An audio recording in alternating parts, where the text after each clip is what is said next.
And so the trip has come to this, on day 33. Something awful and fearsome and unmissable. The Nazi death camp at Auschwitz. This is a heavy one.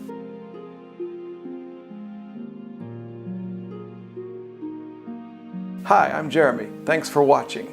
This is a travel video with a decided diabetes bent, since I have type 1 diabetes and all. But since today is about me and Masayo's visit to notorious Auschwitz-Birkenau, diabetes will have to take a back seat to that today.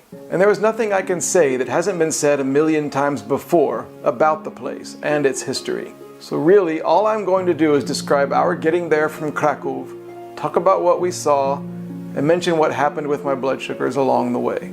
So here we go. The first reading of the day in our hostel room, with its walls painted like the Polish flag, was 75. Pretty amazing after that bowling ball heavy dinner from last night. Masayo and I had a quick breakfast in the kitchen of Tulip Hostel, yogurt, muffins, and coffee.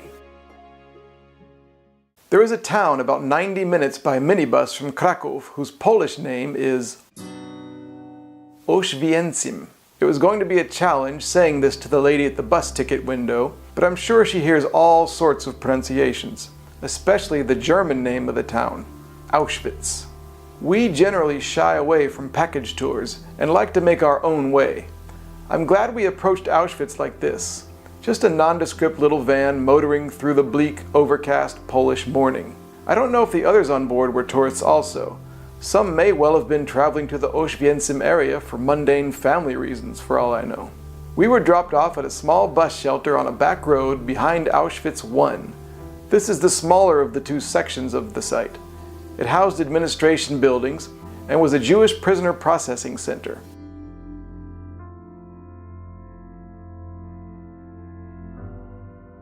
About half of the buildings are open to the public and contain various displays.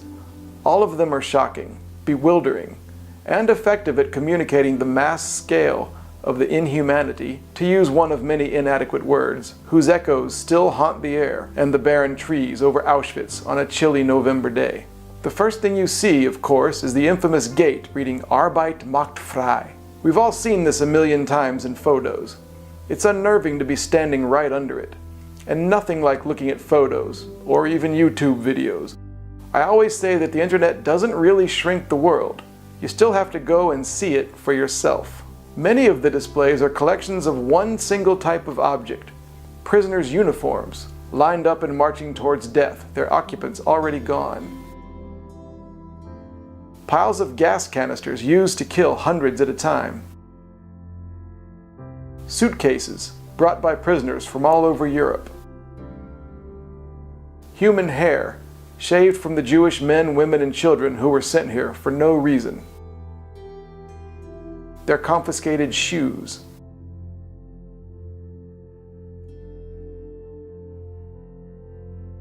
Incidentally, since I always notice when our paths cross with Michael Palin's, he visited these same rooms in 2007, and I thought he put it very well. I wish I could believe that people will never be like this again.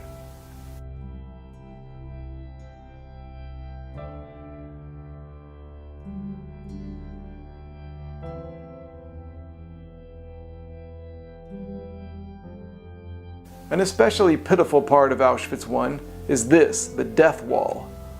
Following absurd little show trials in a nearby room, prisoners were stood up here and shot. As the nearby sign says, "You are entering a courtyard where the SS murdered thousands of people. Please maintain silence here. Remember their suffering and show respect for their memory." Indeed, the starkness of the moment that you stand here hangs in the air, all around you.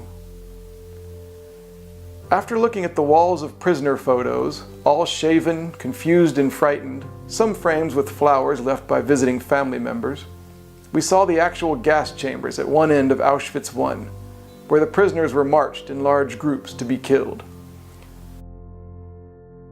The smokestack still rises from the structures, casting a shadow on the gallows where Rudolf Hess, the overseer of the facility, was himself hanged in 1947 by the Poles. Back outside the main entrance, it was lunchtime. My blood sugar was 146. We got 2 hot dogs from a nearby vendor, and the bun was almost literally as hard as a rock. It seems silly to complain about it though in these circumstances. I still did. The Nazis were slaughtering so many people that the facilities here were overwhelmed, so a much larger camp called Auschwitz-II was built in the nearby village of Brzezinka, called Birkenau in German. A free shuttle bus today ferries tourists between them and takes about 3 minutes. Auschwitz-II is horror on a much larger scale, because the sheer size of the place shows how many people died here. Dozens and dozens of rectangles sit in neat rows in a huge flat space, the foundations of now destroyed prisoners' quarters. Only half-crumbled hearths remain, like distorted scarecrows watching over moribund fields, still struggling to comprehend.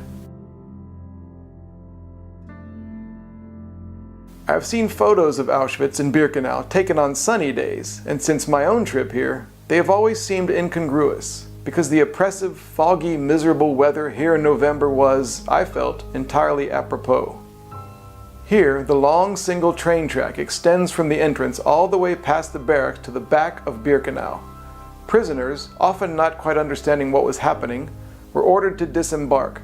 Some were herded directly to the so-called shower rooms, where they were stripped naked and gassed to death. Strong young men were kept aside as labor. Others were assigned barracks to await their fate. The sense of death must have pervaded every facet of Birkenau. If you visit Auschwitz, you'll take with you a lot of memories. Some things will probably stick out in your own memory more than others, and I'm sure that changes from person to person. For me, the one aspect that hit me hardest was learning of the people called Sonderkommandos. These were Jewish prisoners forced into labor helping dispose of the piles of dead bodies.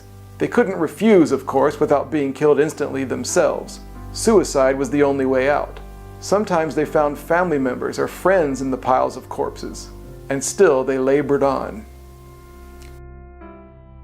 More than even the rest, the existence of the Sonderkommandos is an encapsulation of the insanity and awfulness of Auschwitz and other camps like it. People may behave as bad as the Nazis again, but I don't think it's possible for humanity to be any lower. That's why everyone needs to visit Auschwitz. We need to know how vile our species can be. An odd note of not levity, but something like it, in Birkenau. A group of students was walking through the grounds, speaking Hebrew and some with Israeli flags. Students from Israel, apparently. But they weren't somber or reflective. They were cutting up and laughing and goofing around. Kind of like any other field trip, I guess. They were the only people I saw without serious expressions on their faces all day. Oh, youth. It was time to go, and we got the minibus back to Krakow as darkness expanded over everything. We spent all day at Auschwitz and still didn't see all the displays and learn everything. It can definitely take 2 days to see it all properly. Back in town, it was dinner time. We found, finally, a local Polish place with a typically unpronounceable name. Czarnakaczka. My reading, the first after my Auschwitz hot dog, was 108. But, unfortunately, this dinner ended any good diabetes vibes. Because I never learn, I got soup in a bread bowl, plus some Polish dumplings with blueberry and sweet cream sauce. I took a bunch of Humalog for it. The food was great, despite our being worn out emotionally from the day. On the way home, we stopped by a bakery and I got some cake, which needed another shot back in the hostel. Later, I was 347. Oh, carbs. I can't wrap up the day at Auschwitz-Birkenau with any clever talk or perspective. All I can say is that if you haven't been, you should go. The lessons are hard, but they need to be learned.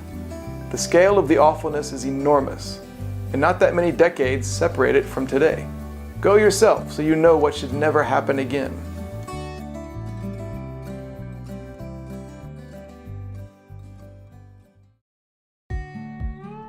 Tomorrow is our last day in Krakow. We stroll around in the rain and end up in the delightful Jewish quarter, stopping into a great little bookstore for some more information about World War II. And in the great pizza versus blood sugar battle that is life, pizza wins again. Will I ever learn? Spoiler, no!